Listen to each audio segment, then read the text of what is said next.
안녕하십니까, 엘리엇입니다. 네, 귀국 후 첫 방송입니다. 이제 중남미에 갔다가 조금 생각보다 일찍 왔는데 일 처리할 게 좀 집안일 할 게 있었고 갑자기 또 일도 생기고 그렇습니다. 네, 역시 밖에 나가면 개고생입니다. 네, 자, 오늘 국토부 실거래가 업데이트입니다. 네, 어제 아침에 했어야 되는데 이 엑셀은 외부에서 작업하기가 좀 어려워요. 예, 그래서 캠핑 갔을 때는 실거래가 방송은 좀 뒤로 밀리는, 그러니까 복귀해서 할 수밖에 없는 상황 양해해 주시기 바라고요. 자, 뉴스랑 같이 합니다. 뉴스는 3건 갖고 왔는데요. 서울 아파트 매물 6만 건 넘어. 지금 매물이 계속 쌓이고 있대요. 근데 거래는 안 된대. 인천 준공후 미분양 5곳, 한 달 새 미분양 30% 급증. 그리고 또 다른 기사는 대구도 600가구, 미입주 단지도 8개. 지금 그러니까 대구랑 인천 상황이 좀 안 좋나 보네요. 세종 같은 경우는 계속해서 1년 넘게 하락하고 있는 중이고, 서울도 이제 호가 시세지만 그것도 일주일 만에 보합으로 떨어졌어요.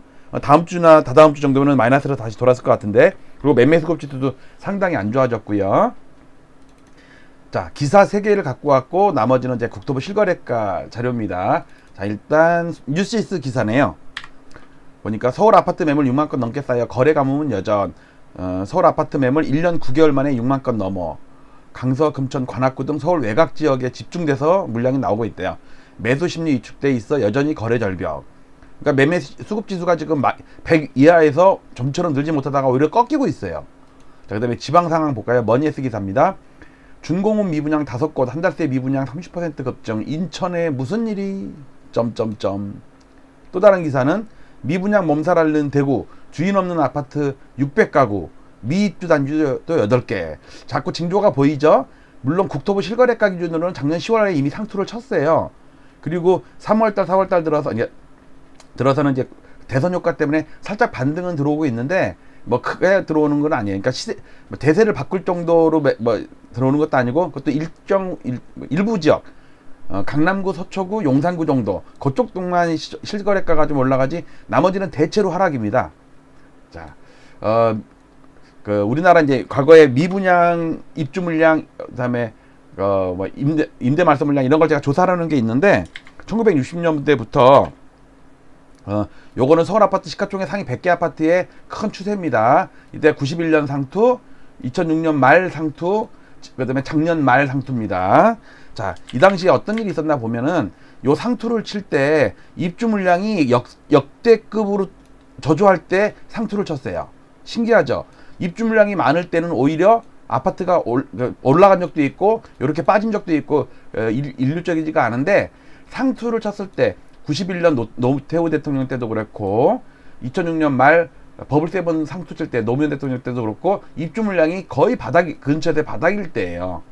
근데 작년 10월에도 기가 막히게 최근에 바닥 근처예요. 물론 한 이번 여름 정도가 돼야지 바닥일 것 같은데, 어쨌든 2019년 말부터 계속해서 입주 물량이 줄어들고 있잖아요. 그런데 상투를 쳤다니까. 지금 3번의 경우가 똑같아요. 입주 물량이 바닥일 때 상투를 치더라. 그거를 추리를 해보면 다주택 수기 세력들이 아파트를 비싸게 팔아먹을 때가 언제냐면, 입주 물량이 많이 들어올 때는 기존 주택들이 이렇게 팔기가 힘들어. 근데 입주 물량이 없으면 내 아파트가 좀 희귀해 보이고 고가를 받을 수가 있을 거 아니에요. 그래서 입주 물량이 적을 때 아파트가 대상투를 치는 거 아닌가라는, 저는 혼자서 이렇게 추리를 해봐요. 그리고 또 한 가지, 미분양인데, 미분양이 없기 때문에 아파트가 계속 올라가겠다, 그거는 새빨간 거짓말이에요. 통계를 보면 잘 보세요. 파란 게 이제 94년부터 제가 이제 데이터가 있어서 조사를 했는데, 미분양이에요. 미분양. 자, 보세요. 이때는 데이터가 없으니까는 91년도에는 할 수가 없고, 2006년 말 2007년 초에 버블7 상투 이럴 때 보면요, 미분양이 몇 년 동안 바닥이었어. 제로는 아니었죠. 제로는. 왜냐면 기본으로 입주 물량이 그 전에 워낙 많았기 때문에 깔린 물량이 있으니까. 근데 입주 물량이 거의 바닥일 때 상투를 쳤는데, 그러니까 입주 물량도 바닥이고 미분양도 바닥이고, 그리고서 그러니까 아파트가 빠지니까 그때부터 미분양이 늘더라. 근데 상식적으로 생각할 때 그게 맞죠. 미분양이 없을 때는 아파트가 계속 올라. 근데 미분양이 언제 늦냐면 아파트가 상투치고 몇 달 후에 아파트 사람들이 지금 분양받으면 2, 3년 후에 입주할 때 이 아파트 값을 비싸게 내가 피 받고 파실 수 있냐? 그거 아니거든. 그러니까 주저하게 되고 자꾸 방금 전에 뉴스에서 봤던 대구나 인천의 미입주 물량, 미분양 물량이 이렇게 많이 막 증가하는 거예요. 왜냐면 꺾였거든. 작년 10월에 전국적으로 다 상투치고 꺾였어. 실거래가는. 근데 호가는 집주인들이 안 내리고 있어서 그래. 올라가는 느낌만 그렇지, 느낌만 있으면 뭐해. 실제가 그렇지가 않은데. 그리고 여기 임대 말소 물량도 지금 계속해서 쌓이고 있어요. 4년짜리, 8년짜리. 이 8년짜리 같은 경우는 바닥 이전에서부터 산 물량들이에요. 보통 두세 배, 네 배까지도 수익이 나 있는 상태야. 근데 이 사람들이 그전에는 세금 혜택 받고 하니까 안 팔아도 됐는데, 이제는 세금 혜택도 못 받고, 그것보다 가장 중요한 건 아파트가 꺾이면은 이분들은 과감히 파는 사람들이에요. 그러니까 입주 물량이, 그러니까 그 매물이 6만 건 넘게 쌓이고 있다는데 안 팔리지. 근데 급매로 팔면은 이제 결국은 거래가 될 거예요. 자, 그 다음 이제 실거래가로 들어갑니다. 자, 실거래가를 봤을 때 왼쪽은 서울 아파트 365개 단지 55만 세대인데 시가총액으로 치면 884조 원인데 이게 서울 아파트 전체의 45% 정도를 차지할 정도로 어마어마한 세대수예요. 자, 왼쪽은 명목입니다. 우리가 맨날 얼마나 올랐니 내렸니 하는 거. 그다음에 오른쪽은 물가까지 감안한 거예요. 즉 변곡점을 파악하는데 아주 중요해서 세계적으로 전부 CPI 어저스티드 스탁 프라이스 인덱스, 하우스 프라이스 인덱스 그렇게 사용합니다.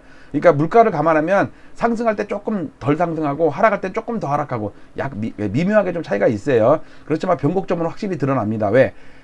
이게 아파트가 올라도 물가 상승률보다 더 오르는 경우가 있고 덜 오르는 경우가 있죠. 그런 거는 구분을 해야 될 거 아니에요. 오르긴 올랐는데 물가지수보다 많이 올랐어. 어이 오케이. 근데 오르긴 올랐는데 물가지수보다 반밖에 못 올랐어. 이거는 마이너스야. 왜? 물가지수가 올랐다는 얘기는 금리가 올라간다는 얘기거든요. 거래 비용도 올라가고 보유 비용도 부담을 해야 되고. 그래서 오른쪽에 있는 실질지수는 저는 더 중요시 봅니다. 그렇지만 왼쪽에 명목지수도 또 나름대로 의미가 있으니까. 자, 예를 들어서 노도강이 제일 많이 올랐어요. 최근 2년 반 동안 보면 거의 70%까지 올랐다가, 생각해보세요. 노도강 평균이 70% 올랐다는 얘기는요, 단지별로는요 2년 만에 더블난 단지도 되게 많다는 얘기예요. 왜냐면 저가 아파트가 많으니까. 근데 그 아파트가 작년 9월달 상투치고 다 빠지고 있어요. 그리고 워낙 빠지니까 3, 4월달 그 윤석열 효과 때문에 약간 반등하는 단지도 나와. 그러다가 다시 빠져. 금강구도 마찬가지 다시 빠져. 그렇지만 강남구는 제일 못 올랐거든요. 왜?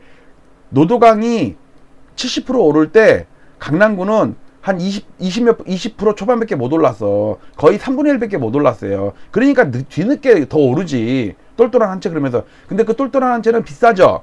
비싼 아파트는 수익률은 그렇게 크지가 않아요. 노도강은 3억, 4억, 2억짜리 수두룩했다고. 그게 막 4억, 5억, 7억 됐잖아. 그러니까 수익률이 200%, 300% 이렇다고. 한 몇 년 동안 보면. 최근 2년만 봐도 평균 70%예요. 그러면은 단지별로는 2년 만에 더블난 아파트도 많다는 얘기지. 그러니까 지금 서초구는 계속 올라요, 지금. 강남구도 좀 오르고 있어요.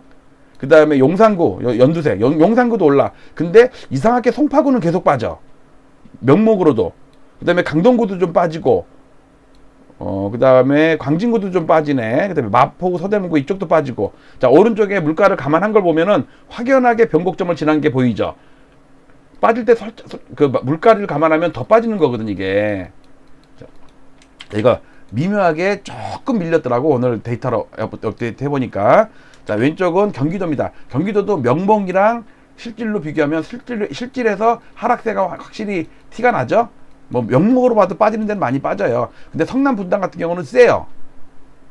일기 신도시 리모델링 그 효과. 그다음에 군포 3번도 지난 3월 달에 급등했다가 4월, 5월은 살짝 또 밀리네.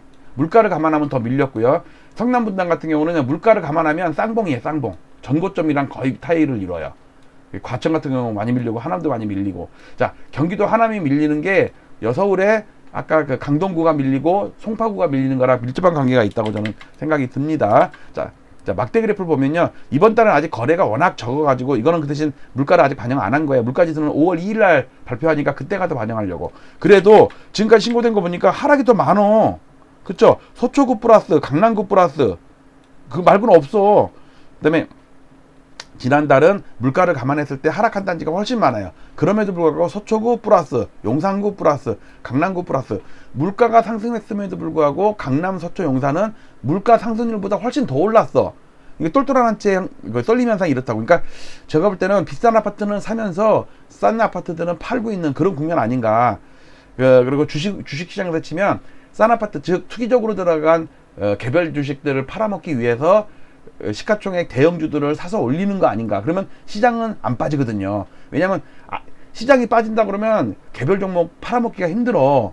왜? 사람들이 안 달려들어. 근데 맨날 지수가 오른다 그러면 개인들이 달려드는데 그것도 개별 종목에 달려들어요. 그러기 위해서 대형주를 올리면서 개별 종목을 팔아먹는, 지금 그것과 비슷한 국면 아닌가라는 좀 생각이 좀 듭니다. 자, 이건 부동산은 그 주간 데이터니까, 부동산은 주간 데이터도 보면 강남, 서초, 용산만 잔뜩 오르지 나머지는 별 볼 일 없어. 다른 데는 어쩌다가 좀 플러스 났다 마이너스 났다 이래요, 주간으로 봤을 때. 자, 거래 지난달 1605건이 신고됐으니까 되게 많이 된 거예요. 왜냐면 3월달에 1400건 1434건 신고됐는데 4월달은 아직 열흘 정도 남았는데 1600건 신고됐다는 얘기니까 1700~1800건 나온다는 얘기예요. 특히 이번달 5월달은 지금 한 20일도 안 지났는데 472건이 다 신고됐어요. 특히 여기서 127건은 빼야 된다고 그랬죠. 빼고 나중에 다시 넣어야 돼요. 왜냐면 시뮬레이션 할 때 이게 과대 계산이 되거든요. 자, 이거는 임대주택, 매입 임대주택 그것 때문인 거예요. 그래서 제가 일단 4월달은 지금까지 신고된 걸 가지고 시뮬레이션 하면 계속 신고가 될 거 아니에요. 그러니까 약 1760건, 1800건까지 나올 것 같아요. 그래도 엄청 늘었죠. 물론 작년에 비해서는 반토막이야. 최근 들어서 많이 오른 거지. 늘어난 거지, 거래가. 그 다음에 빨간색이 이번 5월달인데 이날 이때 갑자기 74건에서 갑자기 220건으로 확 늘어났을 때 이때가 127건의 그 매입 임대주택 LH에서 여기가 어디였더라? 있어야 하여튼 어느 구였는데 잊어버렸어. 그래갖고 제가 시뮬레이션 할 때 여기서 그걸 더하기를 그대로 놔두면 얘가 한 3000건이 나와버려. 그래갖고 그 127건을 뺀 다음에 뺀 상태에서도 얘 많이 늘은 거예요. 그래서 이렇게 한 다음에 마지막에 더했어요. 마지막에 여기 마지막에 툭 튀어오르죠. 117건을 마지막에 더했어요. 그랬더니 2300건으로 지금 시뮬레이션이 돼요. 어쨌든 거래는 많이 늘고 있어요. 특히 5, 6월달, 6월달, 7월달이 거래가 1년 중에 피크일 때예요. 왜냐면 5월 1일 전에 팔려는 물량이 많이 나오기 때문에 조금 싸게 내놓거든요. 그럼 거래가 많이 붙어. 지금 5월달 보니까 살짝 지금 명목으로 마이너스야. 아직 물가 반영 안 했는데도 명목으로도 마이너스면 물가를 반영하면 확연하게 꺾인 게 보일 거예요. 자, 지금 올해 들어서 월간 거래 건수를 시뮬레이션까지 다 하면 2300건이 나온다 치더라도 예년에 4800, 5500, 7500, 1800, 14800 이거에 비하면 택도 없죠. 원래 5월달에는 거래가 폭발하는 달이야. 6월까지는. 근데 이번 6월달, 7월달까지 한번 봅시다.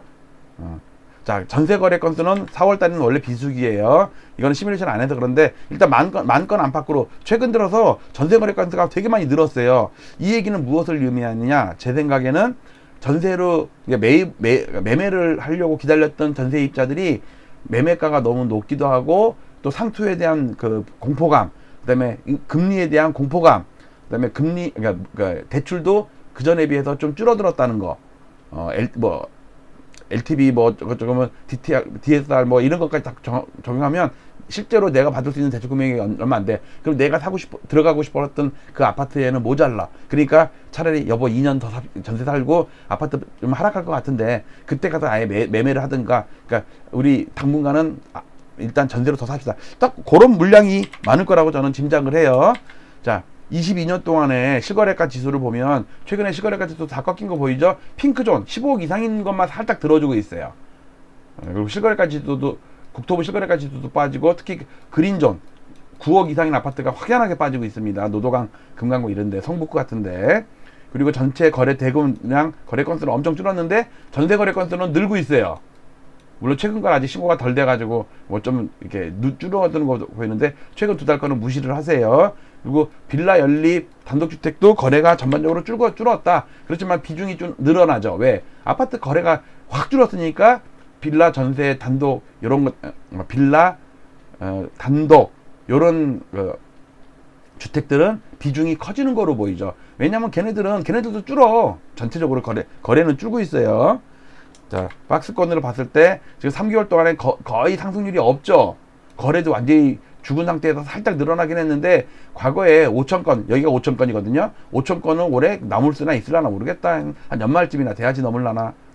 근데 과거는 기본이 5,000건이었어요. 5,000건을 다 넘었어. 이렇게.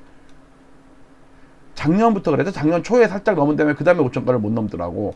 그리고 작년 말부터 올해 초까지는 완전히 거래가 극심하게 가뭄이 들었고요. 자, 보조지표를 보면 전세수급지수는 KB는 살짝 늘어요. 그 다음에 부동산원도 100 미만에서 계속 눌리다가 살짝 늘다가 다시 멈칫. 그 다음에 매매수급지수는 부동산원은 100을 깬 지 한참 됐는데 살짝 반등하다가 다시 밀려. 근데 KB는 100 위에서 놀다가 진작부터 100을 깨고 나서 50에서 놀다가 60대 초반까지 올라갔다가 지금 급격하게 다시 주는 거로 보이죠. 이게 여기까지 떨어진다 그랬어요. 왜 그러냐? 과거 데이터를 봤을 때, 이건 4년짜리니까 넘어가고요.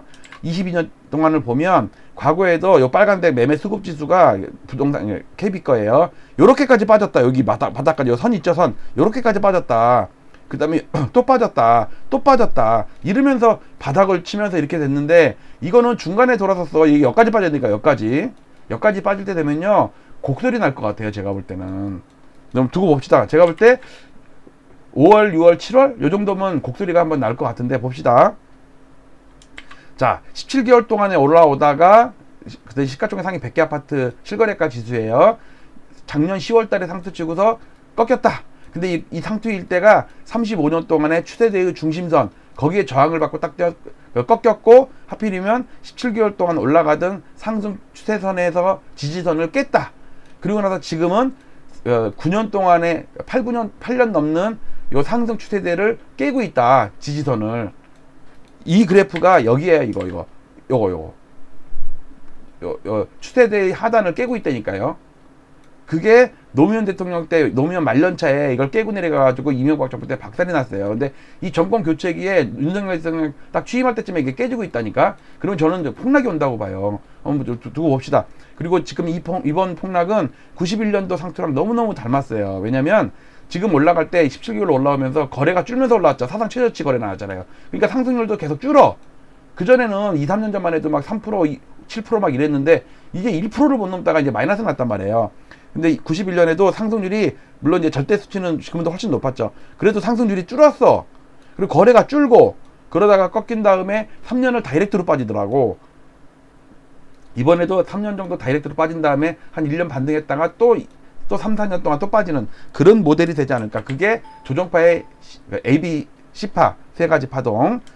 그래서 지금 작년 10월 달에 상투를 과거랑 비교하면 91년 5월이랑 상당히 비슷하다. 근데 이때도 빠지면서 중간중간에 이렇게 약간 반등을 좀 했어요. 근데 지금도 이게 반등이야. 옆으로 기는 것만 해도 반등이에요. 살짝 반등 중이에요. 자, 그리고 버블 세븐 무너질 때랑도 상당히 비슷하다. 지금 무너지는 게. 이때도 반등하고 빠지고 중간중간에 막대 그래프가 이렇게 나오잖아요. 상승률이. 지금도 상승률이 살짝 나왔다가 결국 다시 밀리는 거 아닌가라는 생각이 듭니다. 자, 여기까지 실거래가 지수를 뉴스랑 같이 했습니다. 뉴스는 세 가지였습니다. 서울 아파트 매물 6만 건 넘었다. 안 팔려. 가격을 급매물로 이제 여기서 서로 경쟁적으로 이제 낮추기 경쟁이 들어갑니다. 그러면 아마 볼만할 거예요. 그리고 인천 지역에 중공업 미분양이 5곳이나 되고 한 달 새 미분양이 30%가 급등했대요. 그리고 대구는 진작부터 그랬죠. 대구는 또 600가구가 주인 없고 미입주 단지도 8개나 된다. 아주 심각한 상태. 지금 상투 징조. 그러니까 상투 징조가 아니야. 이미 상투는 치고 지났다니까. 꺾이고 있는 중인데 주둥이 효과만 아직도 안 빠지고 있으니까는 뭐 일주일 반등했다가 다시 또 밀리고 있고 지금 그런 상황입니다.